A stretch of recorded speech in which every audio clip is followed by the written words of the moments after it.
Lamine Monument Sissé, on en sait un peu plus sur ceux qui ont décidé de restreindre justement l'Internet, les réseaux sociaux, le musulman de la presse également, puisque chez nos confrères du site guinée114.com, il y a le ministre du Budget, Dr Lansine Condé, qui dit qu'effectivement c'est assumer la restriction de l'Internet en prenant l'exemple sur la manifestation des Gilets jaunes du côté de Paris, que quand cela s'était produit, tout de suite les autorités ont décidé de restreindre l'Internet, en tout cas la communication sur les réseaux sociaux, pour éviter le péril au pays. Oui, non, il y a deux choses. Ouais. Il faut faire la part des choses. Il faut distinguer. Voilà, restreindre l'Internet, ouais. L'accès à Internet, c'est une chose. Restreindre l'accès ou couper les réseaux sociaux, ça en est une autre. Ça en est une autre. Ouais. Alors, les réseaux sociaux, je suis d'accord qu'il y a des pays, ouais.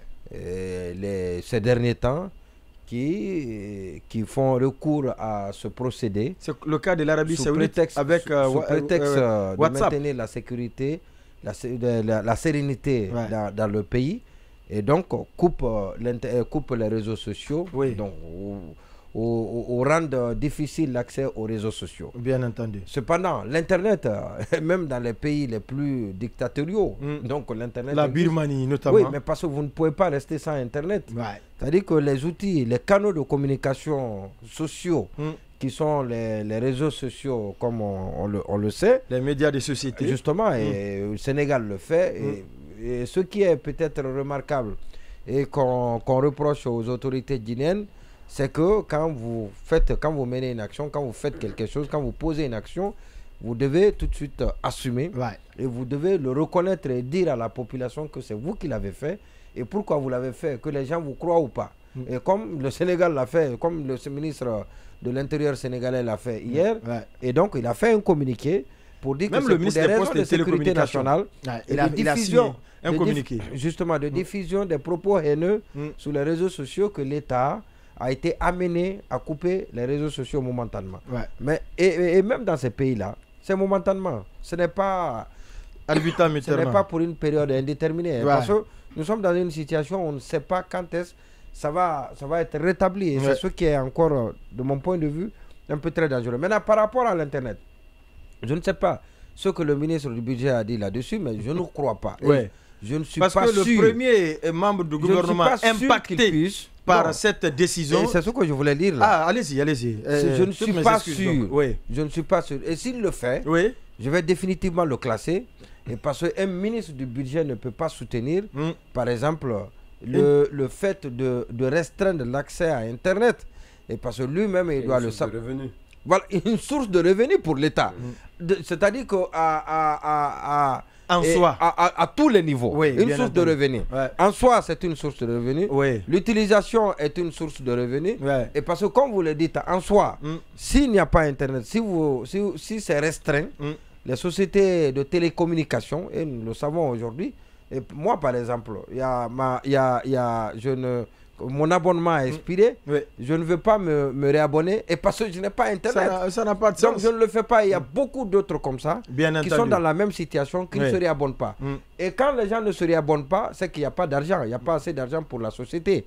Et quand la société n'a pas assez d'argent, il y a l'impôt sur la société, il y a l'IS que la société doit payer.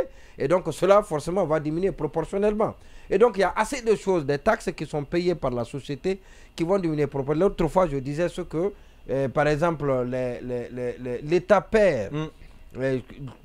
D'abord, Orange perd à cause des perturbations qu'il a aujourd'hui, non seulement au niveau du réseau téléphonique, de communication, de téléphone, mais également au niveau de l'Internet, c'est beaucoup. Et donc, c'est une société qui compense toujours ses pertes. Et l'autre chose, juste aujourd'hui de mettre un appel, à 30 secondes, vous coupez l'appel, mais Orange ne raccroche qu'après 45 secondes ou 50 secondes. C'est vrai. Oui, mais rallonge la communication. D'accord. De toute façon, il va penser que... Maintenant, ce que je vais vous dire, non, je suis parfaitement d'accord, mais malgré tout ça, la société perd. Parce que si la communication était bonne, vous serez parti jusqu'à 10 minutes. Forcément. Voilà. Ouais. Donc, comme elle n'est pas bonne, vous êtes obligé de couper, de raccrocher à 1 minute. Parce que parfois, vous n'avez même pas le courage de rappeler. Vous n'avez pas le courage de rappeler. Oui, non, ce que vous dites, c'est évident. On prolonge de quelques secondes. De quelques oui, secondes. Voilà, mais ce qui n'est pas l'équivalent quand la communication est fluide. Voilà, elle est convenable. Vous avez plus de 10 minutes de communication. Vous pouvez échanger pendant longtemps. Voilà. Vous êtes amené à plus consommer. Vous êtes régulièrement au téléphone. Oui, exactement. Vous faites vos recoupements au téléphone. Vous parlez avec tout le monde au téléphone. Donc, c'est un outil de travail pour vous. Et donc, forcément, avec vous, Orange peut gagner beaucoup d'argent. Mais si la communication n'est pas bonne, comme elle est ces derniers temps-là, et sans doute la société perd de l'argent. Donc maintenant, par rapport à ces incohérences, à ces déconvenus, d'accord, on peut en discuter, et ça ne date pas de maintenant, et depuis très longtemps, les gens s'en plaignent. Et maintenant, je dis que si le ministre défend, si le ministre soutient qu'il faut couper indéfiniment l'Internet, et pour des raisons de sécurité nationale, il le dit fièrement. Et ça c'est vraiment un problème. Et parce que l'autre chose qui l'impacte directement, qui concerne directement le ministre, c'est les déclarations. Vous savez que c'est les télédéclarations en ce moment, dans le paiement des impôts, des taxes impôts. Et donc même les clients, tout est dématérialisé. Oui, tout est dématérialisé. Et les gens peuvent prétexter que j'ai tenté de télédéclarer et malheureusement je n'ai pas de connexion. Et voilà, donc la déclaration de ce mois ne peut pas être la déclaration du mois prochain. Et vous avez vu, il va y avoir une accumulation. Et vous n'avez même pas la possibilité, le commerçant ne peut même pas avoir la possibilité certainement de tout payer.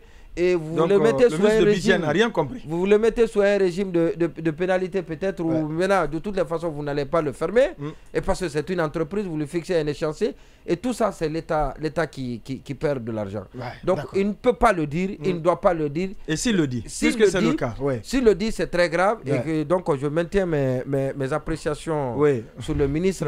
Comme toujours. Qu'il est bon en classe. Voilà, justement, c'est un bon scientifique.